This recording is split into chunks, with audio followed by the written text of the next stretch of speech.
पंढरपूरच्या विठ्ठल रुक्मिणी मंदिराच्या जतन आणि संवर्धनाचं काम नुकतंच पूर्ण झालंय। मंदिराचे 700 वर्षापूर्वीचं पुरातन रूप भाविकांना दिसावं यासाठी विठुरायाच्या पदस्पर्श दर्शन आणि मुखदर्शनाच्या रांगेत बदल केला गेलाय। मंदिराचं पुरातन रूप पाहून भाविक देखील आनंदून गेलेत। याचाच थेट मंदिरातून आढावा घेऊन भाविकांशी संवाद साधलाय आमचे प्रतिनिधी अभिराज उबाळे यांनी। पंढरपूरमध्ये आषाढी यात्रेची लगबग सुरू झालेली आहे।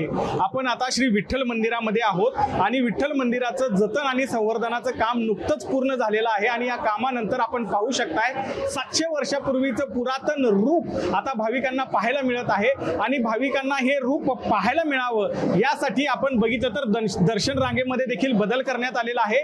मुखदर्शनाची रांग जी विठ्ठला जवळ होती सोळखांबीमध्ये होती ती आता थोडी पाठीमागे घेण्यात आलेली आहे, तर पदस्पर्श दर्शन जी रांग आहे ते आता पूर्ण भाविकांना या सोळखांबी आणि चौखांबीचं दर्शन व्हावं, हा मंदिराचा पुरातन रूप भाविकांना पाहायला मिळावं यासाठी थोडीशी सुटसुटीत करण्यात आलेली आहे। आणि एकंदरीतच संत महात्म्यांनी जे विठ्ठल मंदिर पाहिलं होतं तेच विठ्ठल मंदिर आता आषाढी यात्रेसाठी येणाऱ्या भाविकांना पाहायला मिळणार आहे। आपल्या सोबत काही भाविक आहेत, त्यांना विचारूया 700 वर्षाचं पुरातन रूप दिसतंय, काय बदल जाणवतो मंदिरामध्ये आणि काय वाटतं? निश्चितच खूप आनंद होतो या ठिकाणी मंदिर पाहून।